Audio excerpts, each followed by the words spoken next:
BJP ने अपने ही party के माइनॉरिटी विंग के ऑफिस बियरर को प्रिसाइडिंग अफसर बनाया।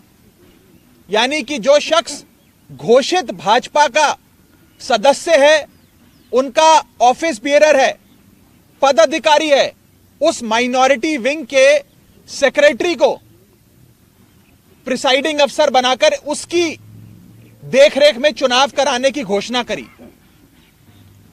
चुनाव में जब वोटिंग समाप्त हुई और काउंटिंग की बारी आई तो इस भाजपा के ऑफिस बियरर प्रिसाइडिंग अफसर ने किसी भी पार्टी के इलेक्शन एजेंट को आगे नहीं आने दिया।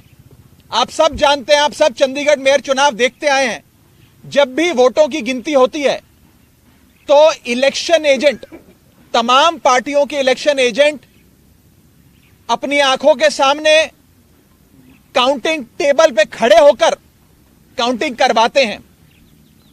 लेकिन पहली बार इतिहास में देखा गया कि इलेक्शन एजेंट्स को दूर कर दिया गया, उन्हें टेबल के नजदीक नहीं आने दिया गया। और उसके बाद जो हुआ, आपने देखा कि कैसे भाजपा के इस पदाधिकारी ने, जो प्रिसाइडिंग अफसर था आज के चुनाव का, उसने अपने पेन से बैलेट पेपर पर इंक लगा लगाकर उस सारे बैलेट पेपर को इनवैलिड किया और फिर चुनावों की गिनती में, वोटिंग में, वोट काउंटिंग में उस एक एक बैलेट पेपर को इलीगल घोषित किया। पहली बार चंडीगढ़ मेयर चुनाव में कुल 36 वोटों में से 8 वोट इनवैलिड घोषित कर दिए गए। इतिहास में आज तक नहीं हुआ।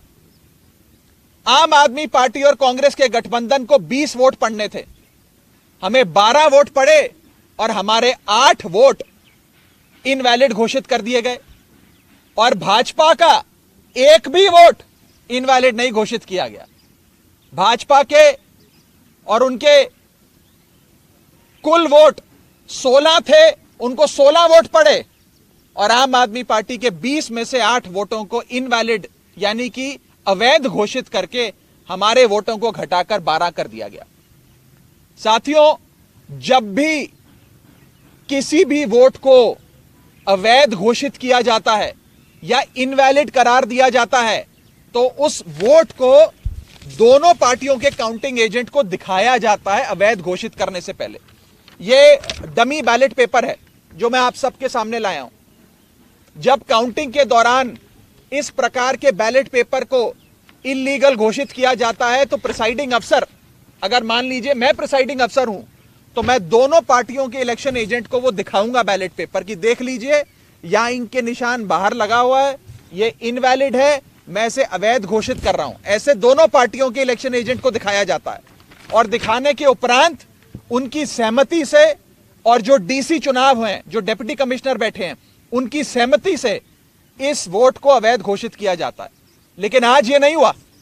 आज ना इलेक्शन एजेंट को दिखाया गया, ना डीसी को दिखाया गया, और बस एक एक कर आम आदमी पार्टी के वोटों को और कांग्रेस पार्टी के वोटों को अवैध घोषित कर दिया गया।